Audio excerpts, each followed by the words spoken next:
আমরা জান্নাতের টিকিট বিক্রি করি। আমি অনুরোধ করব, আমার একটা টিকিট দরকার, কারণ আমি জান্নাতে যেতে চাই। আমি তো মনে করি আওয়ামী লীগকে পুনর্বাসন করতে চাচ্ছেন, কারণ 4 মাসও আপনার একজন লোক খুঁজে পেলেন না যে সেই প্রেসিডেন্ট কে হবে। আপনার ফ্যাসিস্ট সরকারের লোককেই আপনার পছন্দ হয়। আপনার জামাতকে নিষিদ্ধ কথা বলেছেন, এই শূন্যস্থান পূরণ করবে কে? মিটিং মিছিল আপনারা বলেছেন, গণভোটের পক্ষে আপনারা প্রচারণা চালিয়েছেন যে আমরা ক্ষমতায় গেলে আমরা সংশোধন করব, সংবিধান সংস্কার করব। কিন্তু আপনার এমপি হওয়ার শপথটা গ্রহণ করলেন, কিন্তু সংবিধান সংস্কার শপথটা গ্রহণ করলেন না। 27 লক্ষ কোটি টাকা বিদেশে পাচার হয়েছে। তাহলে কীভাবে বলবো বাংলাদেশটা গরিব? যে বিষয়টা সংসদের মধ্যে ফয়সালা হওয়া উচিত, সেই বিষয়টা সংসদের বাইরে নিয়ে যাবেন না। দেশের জন্য, আপনার জন্য, কারোর জন্য ভালো হবে না।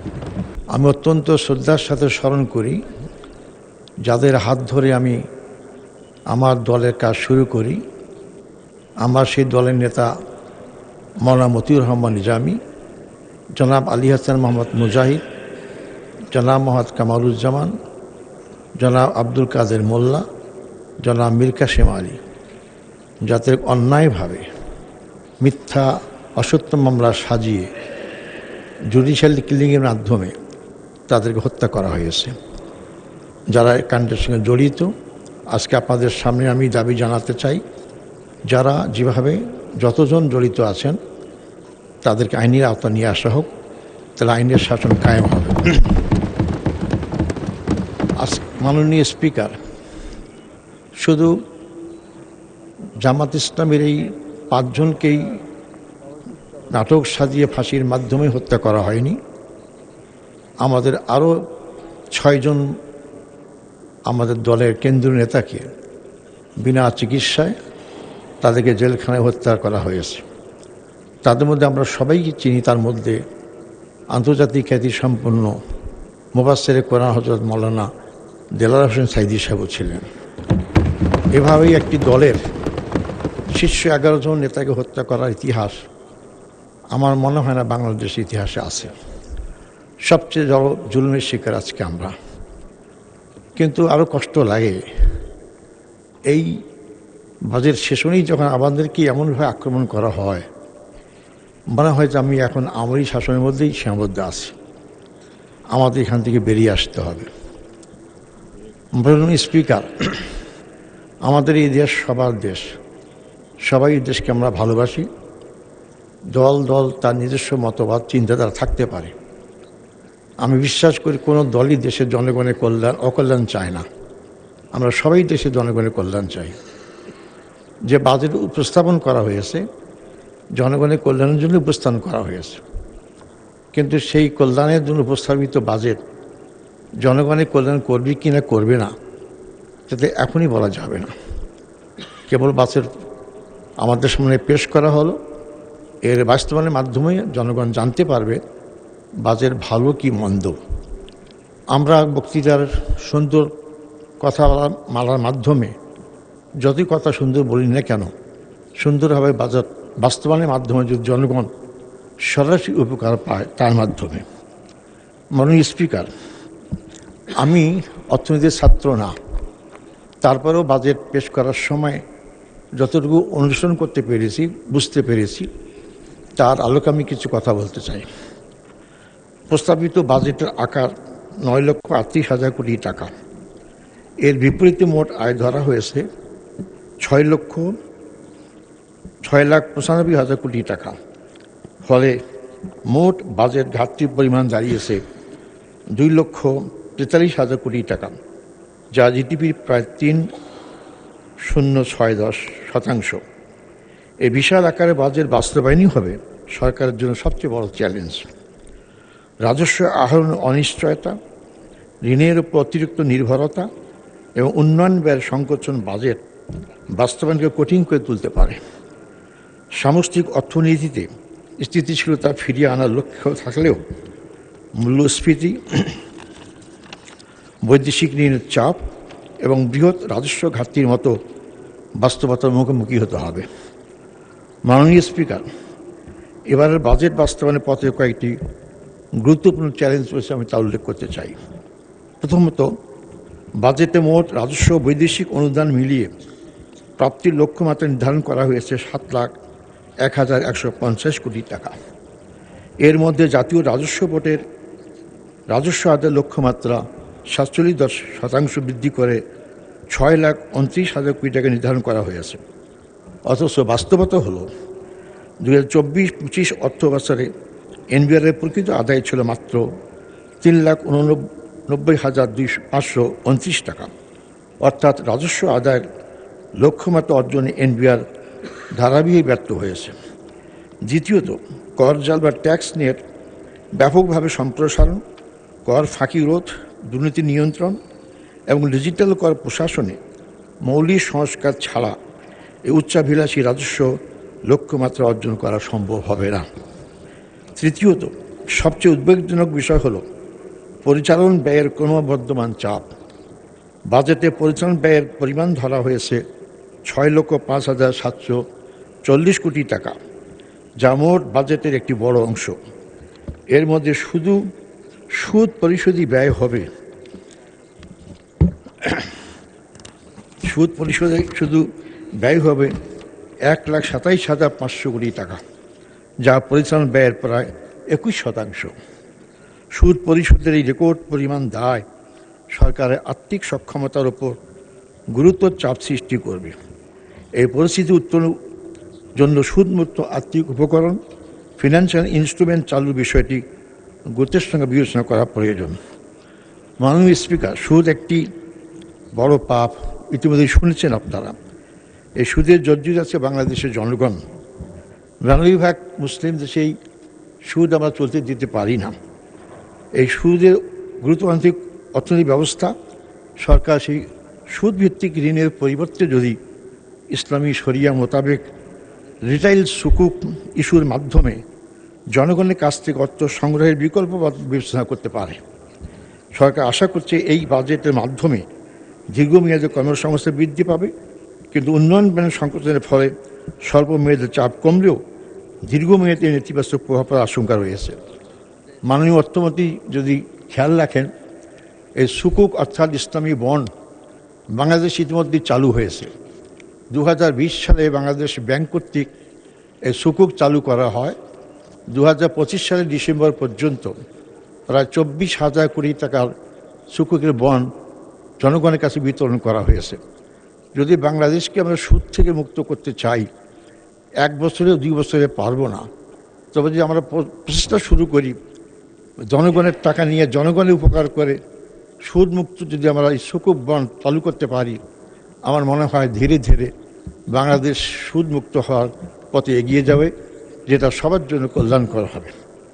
মাননীয় স্পিকার, সরকার যদি বাজার খাতে পূরণের লক্ষ্যে ব্যাপক ব্যাংক ব্যবস্থা থেকে 1,12,000 কোটি টাকা ঋণ গ্রহণ করে, তাহলে বাণিজ্যিক ব্যাংকগুলোতে তারল্য সংকট দেখা দিতে পারে। এর ফলে সৃষ্ট ক্রাউডিং আউট ইফেক্টের কারণে বেসরকারি উদ্যোক্তারা প্রয়োজনীয় ঋণ থেকে বঞ্চিত হতে পারেন, যা আমাদের বেসরকারি বিনিয়োগ ও নতুন কর্মসংস্থান সৃষ্টি পদে প্রতিবন্ধক সৃষ্টি করতে পারে। অন্যদিকে একসময় বাংলাদেশে বৈদেশিক ঋণ ছিল কম সুদের এবং দীর্ঘমেয়াদী রিয়াতি সুবিধা সম্পন্ন, কিন্তু বর্তমান বাস্তবতায় বাংলাদেশ এলডিসি উত্তোলনের পথে থাকায় বাণিজ্যিক শর্তে ঋণ গ্রহণের প্রবণতা বেড়েছে। ফলে বৈদেশিক ঋণের বোঝা বৃদ্ধি পেলে 1,55,850 কোটি টাকা ঋণ দায়ের একটি বড় অংশ সুদ পরিশোধেই ব্যয় হওয়ার ঝুঁকি তৈরি হবে। মাননীয় স্পিকার, বাজেটে জিডিপি প্রবৃদ্ধির হার 6.50% নির্ধারণ করা হয়েছে, যেখানে বিগত বছর অর্জিত প্রবৃদ্ধির হার ছিল 3.49%। বর্তমানে বাস্তবতা লক্ষ্যমাত্রা অর্জন করা প্রায় অসম্ভব। মাননীয় স্পিকার, এই প্রবৃদ্ধি অর্জনের জন্য অন্তত 3টি শর্ত পূরণ করা প্রয়োজন। 1. উচ্চ মূল্যস্ফীতি নিয়ন্ত্রণে আনা। 2. বিদ্যুৎ ও জ্বালানি খাতে ক্রমবর্ধমান ব্যয় হ্রাস করা। 3. বৈদেশিক ভূ রাজনৈতিক অর্থনৈতিক অনিশ্চয়তা দূর হওয়া। বর্তমান পরিস্থিতি বিবেচনায় এই 3টি লক্ষ্য একযোগে অর্জন করা প্রায় অসম্ভব। মাননীয় স্পিকার, বাজেটের দেশের সামষ্টিক অর্থনৈতিক স্থিতিশীলতা ফেরাতে সরকার উন্নয়ন ব্যয় কমালেও রাজস্ব আদায় উচ্চাভিলাষী লক্ষ্য এবং ব্যাংকিং খাতের উপর অতিরিক্ত নির্ভরতা বাজেটকে ঝুঁকিপূর্ণ করে তুলেছে। বর্তমান কাঠামো এই বাজেটে ঘোষিত লক্ষ্যমাত্রা অর্জন করা প্রায় অসম্ভব। এর পেছনে তিনটি প্রধান কারণ রয়েছে। প্রথমত, এনবিআর এর রাজস্ব আহরণের সক্ষমতা এখনও কাঙ্ক্ষিত পর্যায়ে পৌঁছায়নি। দুর্নীতির অভিযোগে প্রশ্নবিদ্ধ এই প্রতিষ্ঠানটির আমূল সংস্কার প্রয়োজন। লক্ষ্যমাত্রা অনুযায়ী রাজস্ব আদায় নিশ্চিত করতে হলে দুর্নীতি মূলোৎপাটনের কার্যকর ও বহুমুখী উদ্যোগ গ্রহণ করতে হবে। দ্বিতীয়ত, মূল্যস্ফীতি নিয়ন্ত্রণ করে সাধারণ মানুষের ক্রয় ক্ষমতা সহনীয় পর্যায়ে রাখতে হলে কেন্দ্রীয় ব্যাংকের কার্যকর স্বাধীনতা নিশ্চিত করতে হবে। পাশাপাশি কৃষি পণ্যের সরবরাহ ব্যবস্থাকে সিন্ডিকেট ও চাঁদাবাজ মুক্ত করে রাখতে হবে। তৃতীয়ত, ঋণ ব্যবস্থাপনায় কৌশলগত পরিবর্তন প্রয়োজন। ইনসলভেন্সি অ্যাক্টে উপযোগী সংস্কার আনতে হবে এবং এই ঋণ খেলাপিদের কঠোর শাস্তির আওতায় আনতে হবে। একই সঙ্গে দেশীয় বৈদেশিক অর্থায়ন ব্যবস্থায় মডাস অপারেন্ডি পরিবর্তন করতে হবে। সুদের বিকল্প হিসাবে অংশীদারিত্ব ভিত্তিক বিনিয়োগ অর্থায়ন ব্যবস্থা সম্প্রসারণ করতে হবে। আর্থসামাজিক অবকাঠামো নির্মাণের জন্য রিটেল অ্যান্ড সভরেন সুকুক প্রচলনের জন্য যথাযথ উদ্যোগ গ্রহণ করতে হবে। মাননীয় স্পিকার, আজকে আমি যা বলতে চাই, এখানে বাজেটের উপর অনেক আলোচনা করা হয়েছে। আমি যা উল্লেখ করলাম তার মাধ্যমে আমি এতটুকু বোঝাতে চাই, এই বাজেট অতি উচ্চাভিলাষী এবং ঋণ নির্ভর এবং বাস্তবায়নের ক্ষেত্রে নানা সীমাবদ্ধতায় আক্রান্ত। অনেকে যারা এখানে সরকারি দলের এমপি আছেন তারা হয়তো আপত্তি তুলতে পারেন, ইতিমধ্যে আপত্তি তুলেছেন। আমার এই কথা অসত্য প্রমাণিত হোক, 1 বছর বাজেট বাস্তবায়নের মাধ্যমে প্রমাণ করার দায়িত্ব আপনাদের। যদি আপনারা প্রমাণ করতে পারেন 1 বছর কর্মকাণ্ডের মাধ্যমে যে উচ্চাভিলাষী না, এটা নির্ভর না এবং বাস্তবায়নযোগ্য, আমরা আপনাদেরকে স্বাগত জানাবো ইনশাআল্লাহ। মাননীয় স্পিকার, আজকে বাংলাদেশ জামাত ইসলামী শুধু আওয়ামী লীগের দ্বারাই নির্যাতিত হয়নি। এই সংসদে আমরা বিরোধী দলের ভূমিকা পালন করছি। আমরা বিরোধী খাতের বিরোধী করেছি। আমার জানা মতে আমার দলের সংসদের সদস্যরা এই জাতীয় কোনো কথা বলেননি। আপনাদের পয়েন্ট আউট করার চেষ্টা করেছেন কোথায় কোথায় বাজেটের দুর্বলতা আছে। যা ভালো করেছেন এটা বলার প্রয়োজন নেই, ভালো বলার জন্য আপনারাই দায়িত্বে যথেষ্ট আছেন। আমরা চেষ্টা করেছি কোন কোন পয়েন্টে নজর দিলে বাজেটটা সুন্দর হবে, ভালো হবে এবং জনগণের কল্যাণে ব্যয় হবে। বাজেট বাস্তবায়নের ক্ষেত্রে আমরা বিগত 54 বছর দেখেছি, যত সুন্দর কথা ফুলঝুরি হোক না কেন, যত বড় বাজেট হোক না কেন, সবচেয়ে বড় সমস্যা দুর্নীতি এবং দুর্নীতি। আজকে বিগত কেয়ারটেকার সরকার, অর্থনৈতিক সরকার যে শ্বেতপত্র প্রকাশ করে 17 বছরের 27 লক্ষ কোটি টাকা বিদেশে পাচার হয়েছে। তাহলে কীভাবে বলবো বাংলাদেশটা গরিব? নিশ্চয়ই বাংলাদেশ গরিব নয়। এত টাকা পেল কোথায়? পাচার হয়েছে এত টাকা, দেশে ওই টাকা আরও অনেক কিছু আছে। তো এই দেশটা গরিব না। এই দেশের সমস্যা কোথায়? সমস্যা দেশের 54 বছরে সৎ নেতৃত্বের, যারা সততার সাথে দুর্নীতি মুক্ত হয়ে দেশকে তা পরিচালনা না করার কারণেই দেশের সম্পদ লুটপাট হয়েছে, জনগণের কোনো ভাগ্যের পরিবর্তন হয়নি। দল ক্ষমতায় এসেছে, নতুন দল ক্ষমতা আসছে, তাদের ভাগ্যের পরিবর্তন হয়েছে, কিন্তু জনগণের ভাগ্যের পরিবর্তন আমরা দেখতে পাইনি। আমরা কীভাবে বিশ্বাস করতে পারি আপনারা সেই পথে পা বাড়াবেন না? অতীত ইতিহাসকে আমাকে স্মরণ করে দেয় যে আমরা দেখেছি যে সরকারি আমলই হোক না কেন 5 বার দুর্নীতি চ্যাম্পিয়ন হয়েছি। আমরা সামনে যে দুর্নীতি চ্যাম্পিয়ন হতে পারবো না, তা নিশ্চয়তা কে দেবে আমাদেরকে? তাই আমরা আপনাদের কথা শুনতে চাই না। ভাষার কথা মারা দিয়ে আমাদের আকৃষ্ট করবেন না। কাজের মাধ্যমে প্রমাণ করুন আপনার দুর্নীতি মুক্ত হয়ে এই বাজেটটাকে অক্ষর রেখে পালন করার চেষ্টা করবেন। আমি মনে করি আজকে 348 জন এমপি একযোগে যদি আমরা শপথ বাক্য করি 1টি টাকার দুর্নীতি আমরা করব না, তাই দুর্নীতি বাংলাদেশ থেকে উৎখাত হবে ইনশাআল্লাহ। আমাদের মনে রাখতে হবে বাংলাদেশের সাধারণ অশিক্ষিত লোক দুর্নীতি করেন না, দুর্নীতি করে শিক্ষিত লোকেরাই, কেন তারাই বিভিন্ন পদে দায়িত্ব পালন করে থাকেন। কেন শিক্ষিত লোকেরা শিক্ষিত হওয়ার পর দুর্নীতি করেন? তার প্রধানত কারণ আমরা অনেক কিছুই করেছি, উন্নয়ন করেছি, কিন্তু মানুষের মানব জগতের উন্নয়নের জন্য, চারিত্রিক উন্নয়নের জন্য শিক্ষা ব্যবস্থার মধ্যে কোনো আমূল পরিবর্তন করি নাই। শিক্ষামন্ত্রী অনেক সুন্দর সুন্দর কথা বলেছেন, কিন্তু এই লোকগুলোকে ভালো করার জন্য, সৎ করার জন্য দিনই শিক্ষা ছাড়া, ধর্মীয় শিক্ষা ছাড়া কোনো দেশে কোনোভাবে সৎ লোক তৈরি করা সম্ভব হয় না। আইন দিয়ে লোক সৎ করা যায় না। বিশেষ করে আমাদের মতো তৃতীয় বিশ্বের দেশগুলোতে আইনের ফাঁক ফোকর দিয়ে অনেকে বেরিয়ে আসতে পারে। মামা খাও টাকার জোরে আইন নিজে কেনা যায়। আর এখানে যদি আমরা দিন শিক্ষা, নৈতিকতা শিক্ষার প্রথম এখন থেকে না করি, আমাদের ভবিষ্যৎ প্রজন্ম আরও ক্ষতির দিকে যেটা আমাদেরকে তারা কোনো সময় ক্ষমা করবে না। তাই মাননীয় প্রধানমন্ত্রীকে বলতে চাই, উল্লেখ করে, মাননীয় স্পিকার উনি অনেক উদ্যোগ গ্রহণ করেছেন। আমি অনুরোধ করব যারা বাংলাদেশের আগামী প্রজন্ম, আমাদের যে তরুণ যারা আজকে লেখাপড়া করার স্কুল কলেজ বিশ্ববিদ্যালয়ে যাচ্ছেন, তাদের অনেক শিক্ষার পাশাপাশি নৈতিক শিক্ষা, ধর্মীয় শিক্ষার দিকে আপনারা জোর দিন। ইনশাআল্লাহ বাংলাদেশ সম্ভাবনার দেশ, এই বাংলাদেশ সম্পদের দেশ। এই সম্পদ সম্ভাবনা আগামী প্রজন্ম নৈতিক ধর্মীয় শিক্ষা এবং আধুনিক শিক্ষার সমন্বয়ে একটা সুন্দর আমাদের দেশ দুনিয়ার সামনে পেশ করতে পারবে ইনশাআল্লাহ। মাননীয় স্পিকার, আজকে অত্যন্ত দুঃখের সঙ্গে বলতে হয়, আমরা বৈষম্যের বিরুদ্ধে আন্দোলন করে দেশটাকে নতুনভাবে সাজিয়ার জন্য জুলাই যুদ্ধের মাধ্যমে আজকে এই পর্যায়ে এসেছি। কিন্তু আজকে আমরা 4 মাসের মধ্যে যা দেখলাম কর্মকাণ্ডে, আমরা সবচেয়ে বৈষম্য শিকার। আজকে বাংলাদেশ বিরুদ্ধে যারা আমরা এমপি রয়েছি, সবচেয়ে বৈষম্যের শিকার। 1:10, 1:15 পর্যন্ত আমাদের ভারতের মধ্যে পার্থক্য দেখা দিচ্ছে। কেন করা হচ্ছে? আমরা বলছি সবার আগে বাংলাদেশ, এ কথা অত্যন্ত সুন্দর স্লোগান, কিন্তু কর্মকাণ্ডে কি প্রমাণ হয়? সবার আগে বাংলাদেশ, তার আগে বিএনপি, তার আগে বিএনপির এমপিরা। তো আমরা কোথায়? এটা থাকলে তো দেশে ভারসাম্য থাকবে না, বৈষম্য দূর হবে না। মাননীয় স্পিকার, যে কোনো বাজেট সফল বাস্তবায়নের জন্য রাজনৈতিক স্থিতিশীলতা দরকার, কিন্তু সরকারের কর্মকাণ্ডে মনে হয় না রাজনৈতিক স্থিতিশীলতা চায়। আজকে মর্নিং সোজা ডে আমাদের বিরোধী নেতা বলেছেন, তা একটা ভুল ব্যাখ্যা দিয়ে বলেছেন, মর্নিং সোজা বলতে বোঝাচ্ছে আপনার ফ্যামিলি কার্ড, অমুক কার্ড, তমুক কার্ড।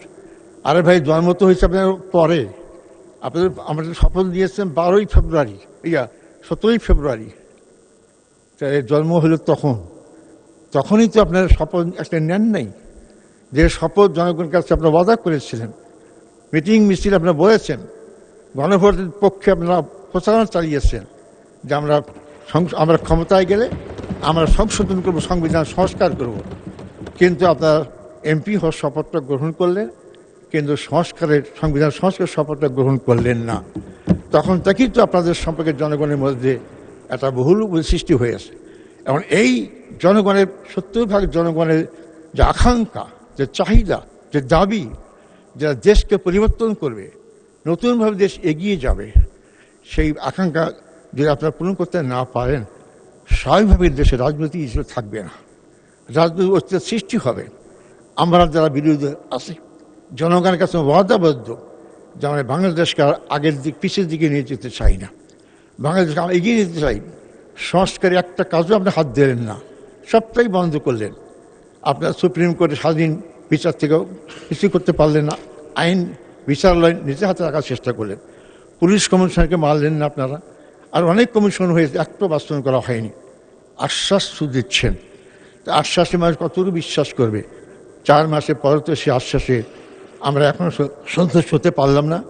তা আমরা মাননীয় স্পিকার, আমরা অনুরোধ করতে চাই, আপনারা যে বিষয়টা সংসদের মধ্যে ফয়সালা হওয়া উচিত, সেই বিষয়টা সংসদের বাইরে নিয়ে যাবেন না। দেশের জন্য, আপনার জন্য, কারোর জন্য ভালো হবে না। আমাদের নেতা, তার ব্যাপারে বলা হয়েছে বিপ্লবের ডাক দিয়েছেন। আমাকে এখানে অনেক সদস্য বলেছেন উনি কৃষি বিপ্লবের ডাক দিয়েছেন। বিপ্লবের ডাক দিতে হবে না।